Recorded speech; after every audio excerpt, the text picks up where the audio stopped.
Yo, yo, I'm like an addict, do I gotta have it. I ain't even playing, got a really bad habit. If it moves, gotta grab it, fuse like a magnet. Lose, won't have it till I'm doomed in a casket.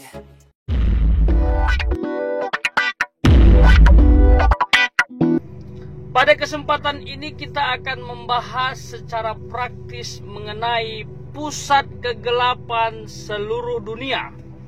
Ternyata sahabat, iblis dibuang atau jatuh dari sorga ke bumi itu membentuk kerajaan. Ada pemerintah, pemimpin utamanya atau pemimpin tertingginya adalah Lucifer. Dan ada sepertiga malaikat ikut serta bersama Lucifer.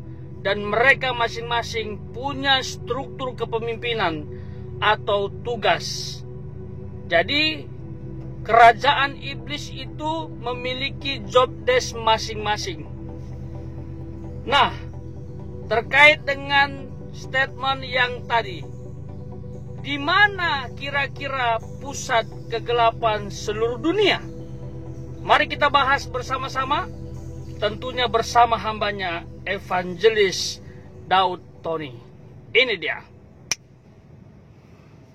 Kan iblis kan dibuang ke bumi. Kan membentuk kerajaan-kerajaan ya Pak ya. Ya. Di daerah mana yang penuh dengan gaib-gaib yang kuat Pak?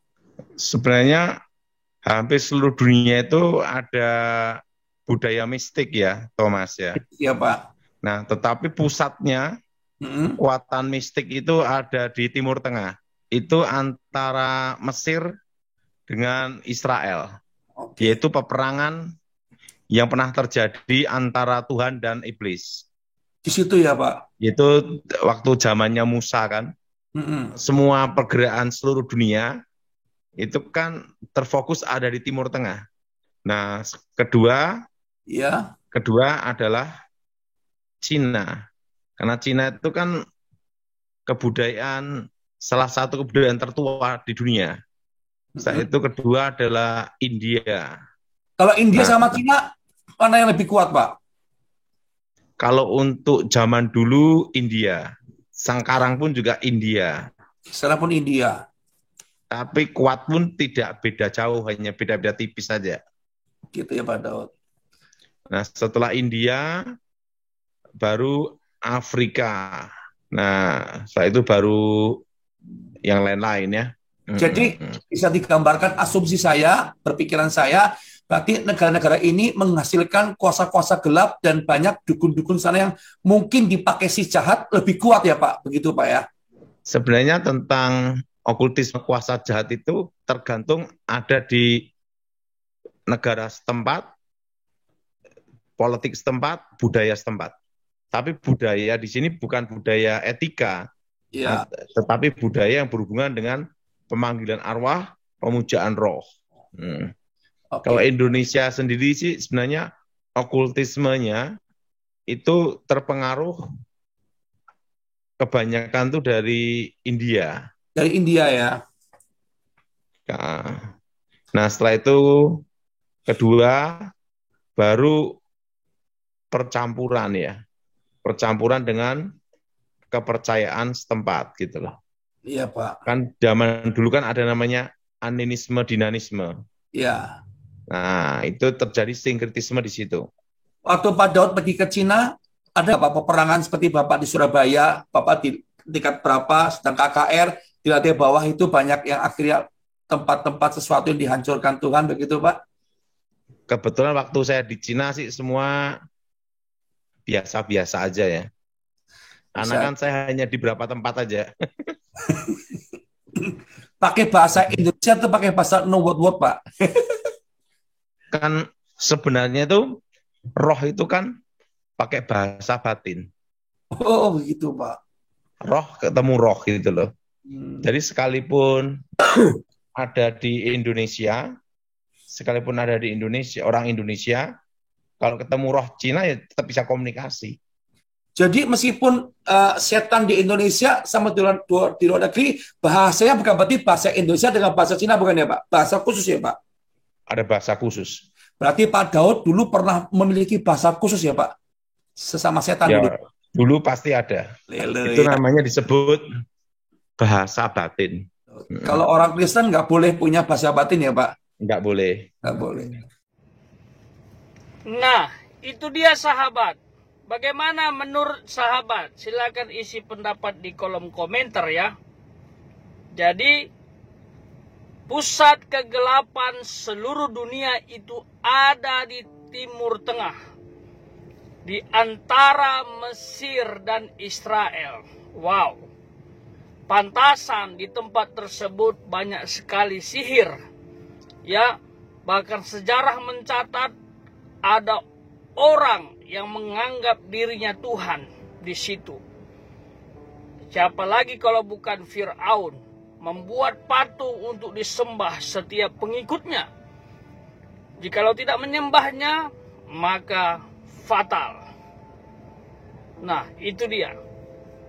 Nah, saya pikir Timur Tengah atau Mesir dan Israel itu bukan saja pusat kegelapan seluruh dunia, tetapi juga pusat spiritual. Ya, kita belajar sejarah, para nabi banyak sekali lahir dari Timur Tengah, atau secara spesifik adalah Israel. Ya, banyak sekali para nabi ya. Wah, saya tidak bisa sebutkan satu persatu karena terlalu banyak para nabi ya yang lahir dari Israel atau Yerusalem. Termasuk Allah yang inkarnasi menjadi manusia, mengambil rupa manusia, itu ada di Yerusalem, Bethlehem. Timur Tengah tadi juga. Ya, luar biasa ya. Pusat spiritual, pusat kegelapan. Di sini merupakan sentral.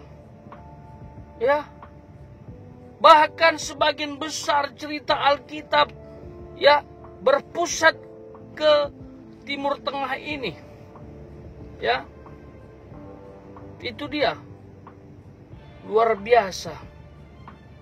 Ya, bahkan para penafsir ya mengatakan bahwa nafiri kedatangan Tuhan itu bisa bersentral di Timur Tengah atau di Yerusalem, di Israel.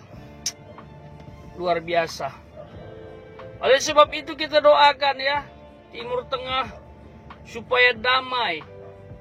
Ya, supaya damai, diberkati Tuhan, shalom ya. Karena kita tahu di sini konflik terus ya. Mungkin karena itu pusat kegelapan seluruh dunia dan pusat spiritual. Jadi kejahatan itu meningkat, kerohanian juga meningkat. Ya. Ada 3 agama ya yang lahir dari sana. Jadi 3 agama itu adalah Yudaisme, yang kedua Kristen, yang ketiga Islam. Seperti itu. Ya, ini agama yang memiliki kaitan erat. Ya, itu dia. Jadi ini sekedar wawasan.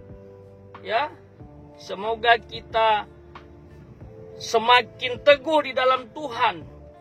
Ternyata Indonesia kuasa gelapnya sebagian impor ya. Dan percampuran dengan budaya. Saya pikir Indonesia juga tidak kalah ya untuk kuasa gelap. Ini bukan bicara siapa yang lebih hebat kuasa gelapnya. Ya. Ini bicara tentang antisipasi, jaga diri. Ya.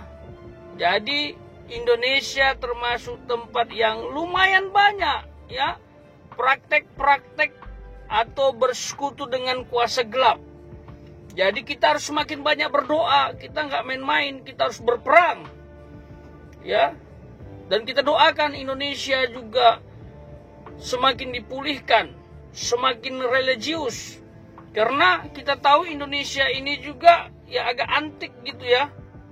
Walaupun sudah beragama, tapi kadang-kadang masih percaya yang namanya mitos, masih percaya yang namanya ilmu gaib, masih mau datang ke dukun, padahal sudah punya agama. Nah, itulah akibat percampuran tadi. Ya. Masih mau mencampurkan imannya dengan sesuatu yang gaib. Ya, kasihan sebenarnya, ya. Tidak boleh seperti itu. Kalau Tuhan saja. Ya. Kalau kuasa gelap, ya udah kuasa gelap saja. Jangan campur-campur. Nanti berdoa mujizat tidak terjadi. Ya, akhirnya merasa tidak berguna atau tidak ada manfaat ikut Tuhan, padahal dia sendiri yang salah. Ya, saya ingatkan kepada sahabat siapapun yang masih mendua hati, bertobat. Ya, bertobat, tinggalkan semua yang bersifat gaib atau kuasa gelap atau bersekutu dengan hal-hal mistik. Datang ke Tuhan saja, minta ke Tuhan saja, karena Tuhan empunya segalanya.